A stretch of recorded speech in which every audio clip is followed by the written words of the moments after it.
My family said, "You're not welcome at Christmas. It's only for parents now." Those words didn't just land. They knocked the air out of me. One second I was standing in my parents' warm kitchen. The next I was staring at people I'd loved my whole life as they quietly erased me from the holiday table. No argument, no hesitation, just a clean cut. I didn't cry. I didn't beg. I simply smiled. Small, sharp, and dangerous. Because the moment they shut that door, something else opened. And what happened next? None of them were remotely prepared for. Before I continue, hit that like button and drop your city in the comments. And if you've ever been pushed aside by the people who should have protected you, tell me your words make this space feel a little less lonely. My name is Alara, and for most of my life, I thought I understood where I belonged. I'm 34, a pediatric nurse practitioner, the kind of person who remembers birthdays, brings soup when someone's sick, and shows up to every school play my niece and nephew have ever been in. I've built a quiet, steady life in a small house on a quiet street in the city, just me and my rescue dog, Balthazar. And until this year, I honestly believed that being present, being loving, being dependable, that was enough to matter in my family. But looking back, the signs were always there. My dad, Arthur, has this old-fashioned loyalty to the way families should work. And in that version, parents sit at the center. My mom, Isabel, spent decades teaching elementary school and still treats holidays like their classroom projects, everything for the kids first. My sister Clara follows whatever makes mom happy. And my brother Julian, well, he used to be my best friend growing up, but marriage and 2 kids turned him into someone who avoids conflict like it's a job. And then there's Serafina, my sister-in-law. Perfect hair, perfect nails, perfect smile, sharp enough to slice through skin. She has this way of pretending she's being kind while planting a knife between your ribs. She's the one who cornered me at Thanksgiving with that fake, sweet, pity-drenched tone. But she wasn't the only problem. The real wound came when my own parents agreed with her quietly, easily. Like excluding me was the most natural thing in the world. Maybe it hurt so much because Christmas used to be my anchor. When I was a kid, the whole house smelled like cinnamon and butter as mom baked cookies. Julian and I would sneak bits of dough when she wasn't looking. Clara would twirl in front of the tree, hoping someone would notice her new dress. It wasn't perfect, but it felt safe. It felt like ours. And after my divorce 3 years ago, the kind that folds your life in half and forces you to rebuild from scraps, my family wrapped around me. Or at least I thought they did. I showed up to everything. I poured every spare ounce of love into Hugo and Fleur because they're innocent and they adore me without condition. So when Serafina delivered that line, "Christmas is only for parents now," and my parents nodded like I should have seen it coming. It didn't feel like a schedule change.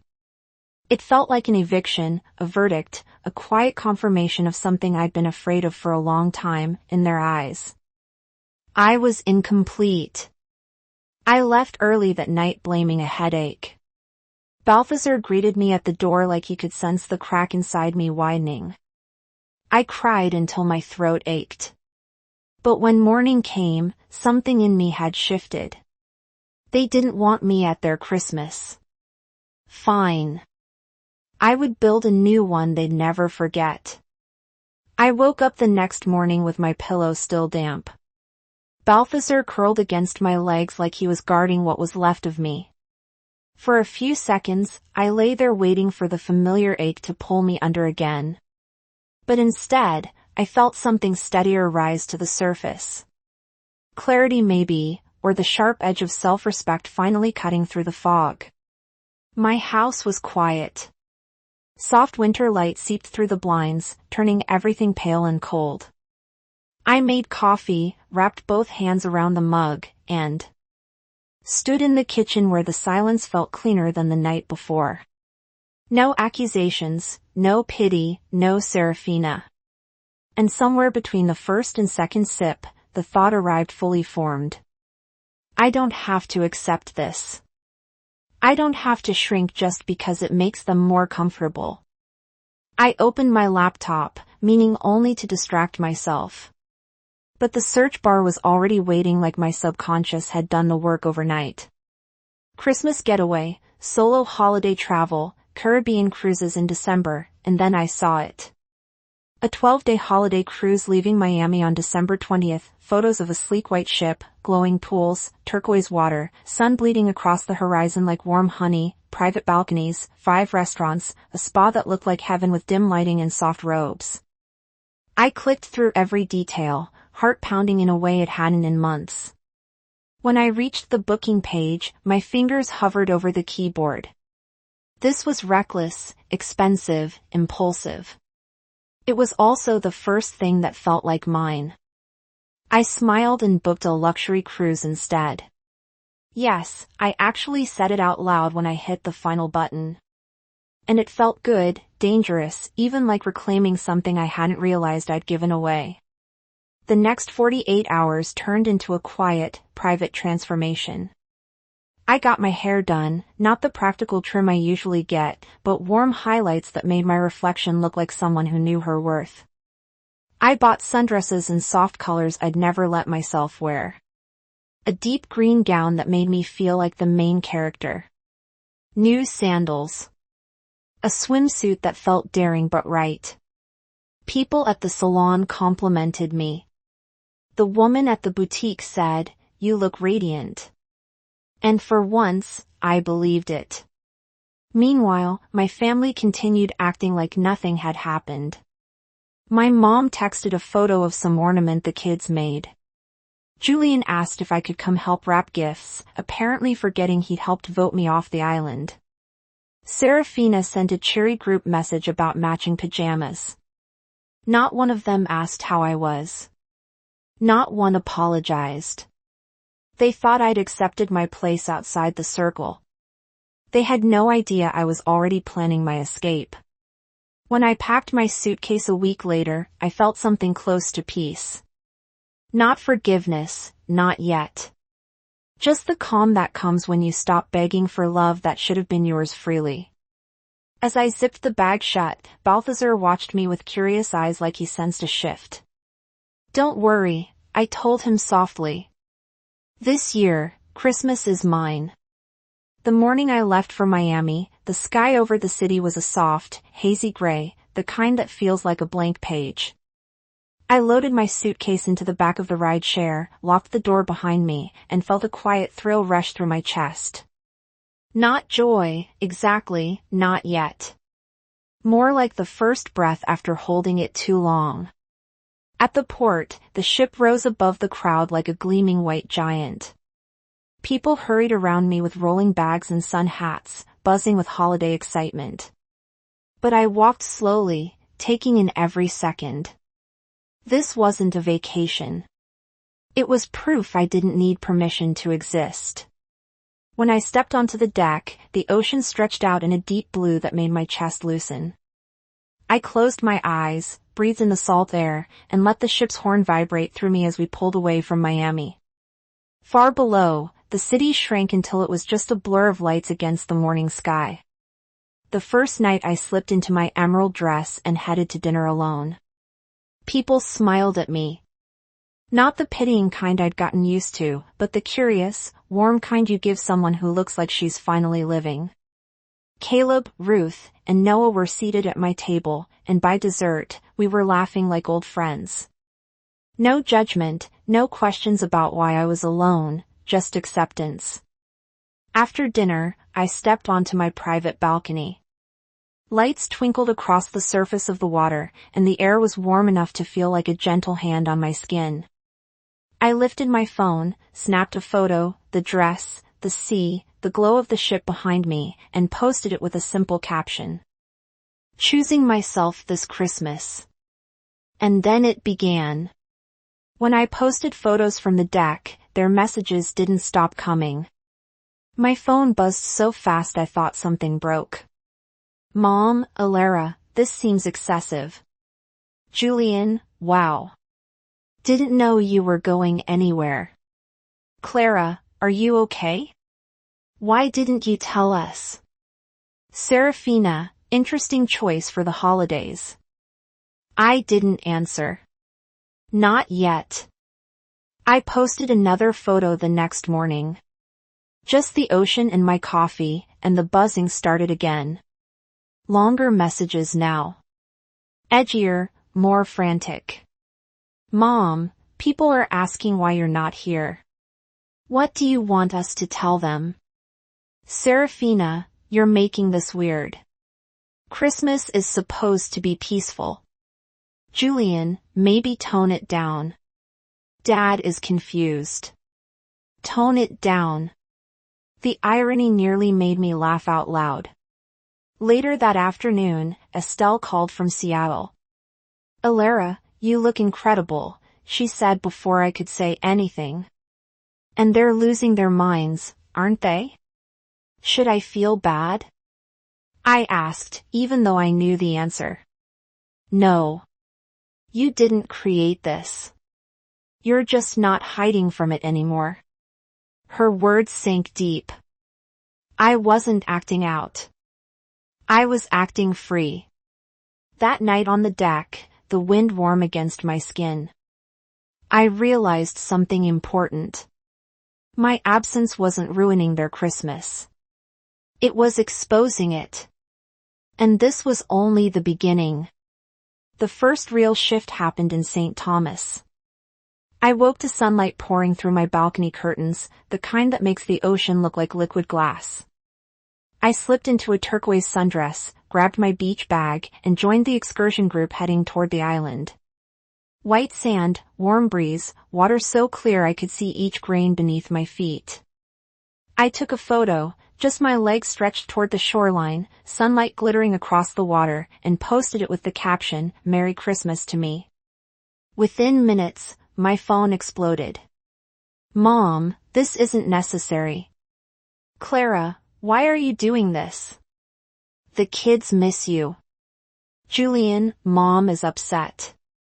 Can you please stop posting every detail? Serafina, this feels spiteful. Spiteful. The woman who uninvited me was calling me spiteful. Still, I didn't reply.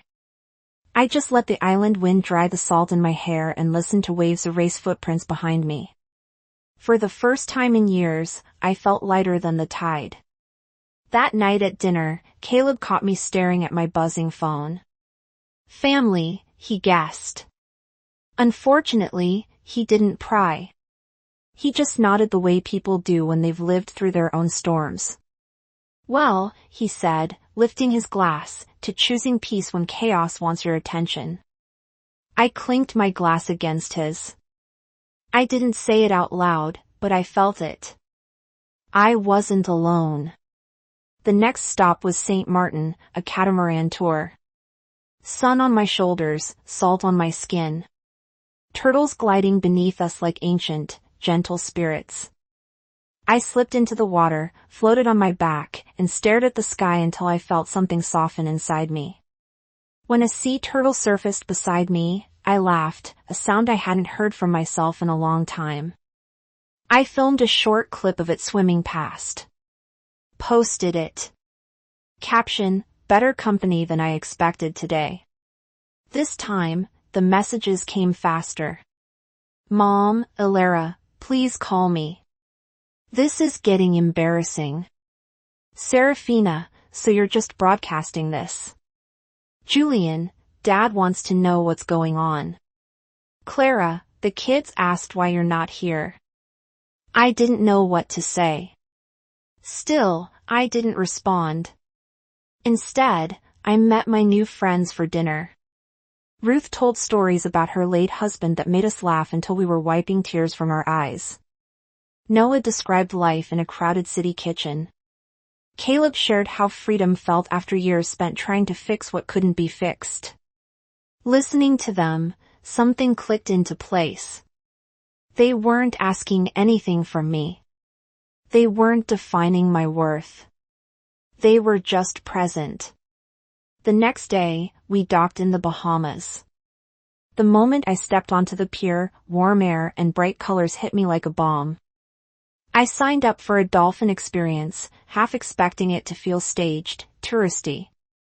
But when one of them, Luna, nudged her nose into my palm and chirped, I felt a surprising squeeze in my chest.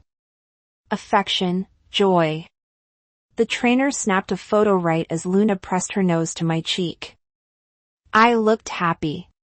Genuinely, effortlessly happy. I posted it. Caption, she showed me more affection in 5 seconds than some people did all year. That set off a different kind of storm. Mom, stop this. People are talking. Serafina, are you trying to make us look bad? Julian, what do you want, Ilara? Seriously. Clara, are you okay? I'm worried. Then came the one that almost cracked me. A message from Hugo clearly typed from Clara's phone. Aunt Ilara, I miss you. Christmas is weird without you. I had to sit down. The deck beneath me blurred for a second as guilt and anger collided in my chest. The kids didn't deserve this. They didn't create this.